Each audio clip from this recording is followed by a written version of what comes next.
مسلم کے سر کو تن سے جدا کر دیا اور کرنے کے بعد اس محل کی چھت سے گرایا، جس کی وجہ سے آپ کے مبارک جسم کی ہڈی چکنا چور ہو گئی۔ اور یہی اسی پر بس نہیں کیا بلکہ آپ کی لاش مبارک کو بیچ چوراہے پر لٹکایا۔ اس وجہ سے کوفہ کے اندر ایک دہشت سی پھیل گئی، یہ کوفیوں نے دھوکہ کیا۔ آج کوفی جو ہے محبت کا اعلان کرتے ہیں، 10 دن اس قدر سے ماتم کرتے ہیں، روتے اور بلکتے ہیں، کھانا پینا چھوڑ دیتے ہیں، امام حسین کی محبت میں اتنا روتے ہیں۔ اس وقت حضرت زینب نے ان کو یہ بد دعا دی تھی، آج تم نے ہمارے بابا جان کو، ہمارے خاندان کو، بھائی کو دھوکہ دیا ہے، اور تم نے محبت کی جو ہے آپ نے باتیں کی ہیں، قیامت تک تم اسی طرح سے امام حسین کی محبت میں روتے رہو گے۔ آج یزید جو روتے ہیں وہ حضرت زینب کی ان کے ساتھ بد دعا ہے، اور ساری زندگی یہ سینہ پیٹتے رہیں گے، لیکن کل قیامت کے دن ان کی محبت ان کے منہ پر مار دی جائے گی، اس لیے کہ ان کی محبت کی جھوٹی اور دھوکے والی محبت ہے۔ اس سے ہمیں درس حاصل کرنا چاہیے۔ آج لوگ محبت کا دعویٰ کرتے ہیں لیکن دلوں کے اندر بغض اور عداوت رکھتے ہیں، انہیں حاصل کرنا چاہیے نصیحت۔ کہیں خدا نخواستہ یہ دھوکے والی محبت جو ہم اپنے بھائی سے، اپنے پڑوسی سے کرتے ہیں، کل قیامت کے دن یہ دھوکے والی محبت یزیدیوں کے ساتھ ملا دی جائے، کہیں ان کے ساتھ جو ان کا حشر ہوا تھا ہمارا نہ حشر ہو، کہیں انہیں کی فہرست میں ہمیں نہ کھڑا کر دیا جائے۔ اسی لیے دھوکہ دھڑی سے انسان کو پرہیز کرنا چاہیے۔ دھوکہ دھڑی اور انسان کے اندر جو بغض عداوت ہے اندر بھرے پڑا ہے، اور بظاہر محبت کی دعوتیں اور محبت کا اعلان کرتا ہے، اسے اس سے سبق حاصل کرنا چاہیے۔ کل قیامت کے دن جو ان کا حشر ہوگا کہیں انہی حشر میں ہمارا نہ حشر ہو جائے۔ تو سچی محبت کرو دین سے بھی، سچی محبت کرو نماز سے بھی، سچی محبت کرو اللہ اس کے رسول سے بھی، اور سچی محبت کرو اپنے پڑوسی سے بھی، اور سچی محبت کرو اپنے والد اور والدہ سے بھی، اور سچ محبت کرو اپنے دوستوں سے بھی۔ آج لوگ دوستی کی وجہ سے اور محبت، جھوٹی محبت کی وجہ سے، تھوڑے سے پیسے کی لالچ میں اپنے دوست کو قتل کروا دیتے ہیں، اپنے پڑوسی کو مروا دیتے ہیں، اپنے عزیز اور اقارب کے ساتھ بہت بڑا گھوٹالا کر دیتے ہیں۔ ان کو اس سے درس حاصل کرنا چاہیے۔ امام مسلم کو شہید کر دیا، اس کی ان کے ساتھ 2 ننے منے بچے آئے تھے، ایک کا نام ابراہیم تھا، ایک کا نام محمد تھا، دونوں حسین و جمیل تھے۔ ایسا معلوم ہوتا ہے کہ گلاب کے دونوں پھول ہیں۔ اللہ اکبر! ان یزیدیوں کا امام مسلم کے 2 بچوں نے کیا بگاڑا تھا، لیکن انہوں نے ان دونوں بچوں کو بھی شہید کیا۔ وہ قاضی شرح کے پاس تھے، قاضی شرح نے رات کی تنہائی میں ان دونوں ابراہیم اور محمد کو نکال دیا کہ یہ قافلہ جا رہا ہے، تم چلے جاؤ، مدینہ طیبہ پہنچ جاؤ گے، یہ کوفی تمہاری جان لے لیں گے، اور یہ لالچی ہیں، پیسے کے بھکاری ہیں، اور تمہاری جان جو ہے یہ نہیں بخشیں گے۔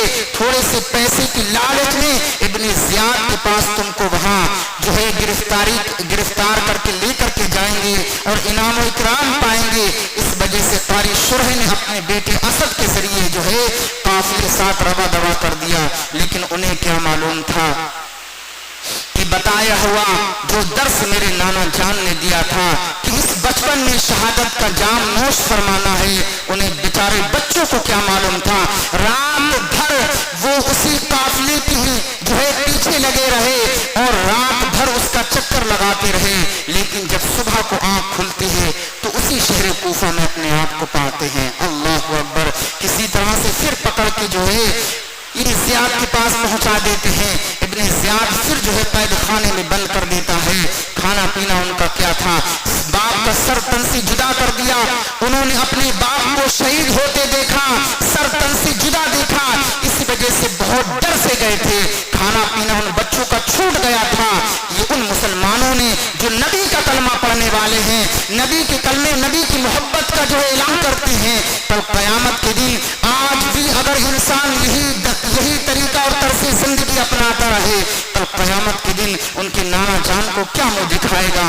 اور جو ہے یزید کی برتری بیان کرتے ہیں حضرات محترم۔ اس کے بعد کیا ہوتا ہے، ایک اور جیلر جو تھا وہ اہل بیت سے محبت کرتا تھا جس کا نام مشکور تھا. اس نے سوچا کہ یہ ابن زیاد امام مسلم کو شہید کر چکا ہے, یہ ننھے منھے دو بچے خوبصورت حسین و جمیل, ان کے چہرے میں جوال مصطفیٰ ہے, کیوں نہ ہو ان کو چھوڑ دیا جائے. اس وجہ سے مشکور نے جو ہے وہ جو اہل بیت سے محبت کرتے تھے انہوں اپنے گھر پہ لائے, قید خانے سے کسی طرح سے نکال کے کھانا کھلایا اور رات کی تنہائی میں انہیں جو ہے نکال دیا. کہا یہ ادھر راستہ ہے مدینہ طیبہ جانے والا, تم چلے جاؤ ورنہ یہ ظالم تمہیں شہید کر دیں گے. اس وجہ سے انہوں نے وہاں سے روانہ کر دیا. پوری رات بچے چلے, ان بچوں کو کیا معلوم تھا شہادت بالکل قریب ہے. پوری رات دوڑتے رہے لیکن جب صبح آنکھ کھلی اپنے آپ کو شہر کوفہ کے حدود میں ہی پاتے ہیں. اللہ اکبر. پھر وہ ایک درخت کی آڑ میں چھپ جاتے ہیں. ایک کنیز آتی ہے پانی بھرنے کے لیے, اس درخت کے نیچے ایک کنواں تھا.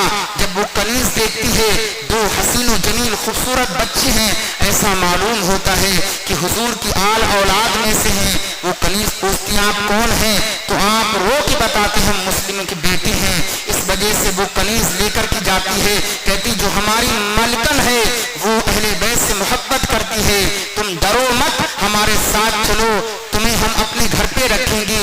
ہماری جو مالکن ہے بڑی حضور کی آل اولاد سے محبت کرتی ہے. اس وجہ سے وہ بچے اس کے گھر پہ پہنچتے ہیں. لیکن اس کا شوہر ظالم حارث نام کا, انہیں کیا معلوم تھا کہ جس کی عورت مجھ سے محبت کرتی ہے اس کا شوہر ظالم اور دشمن ہے.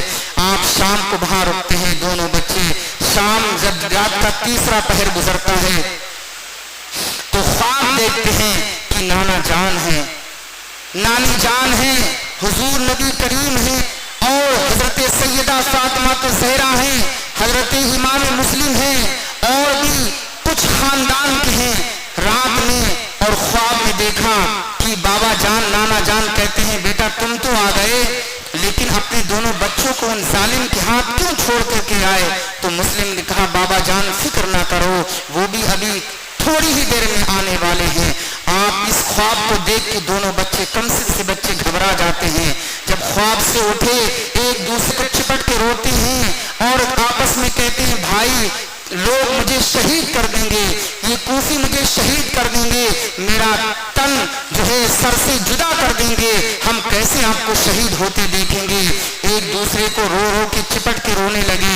اتنے میں حارث نام کو اس بیوی کا بیٹا شوہر جب یہ دیکھتا ہے کہ یہ بچوں کی رونے آواز آ رہی ہے, آخر یہ بچے کون ہیں, تو وہ بچے انہیں کیا معلوم تھا کہ جس کی بیوی ہم سے بے پناہ محبت کرتی ہے اس کا شوہر اتنا جلاد ہوگا.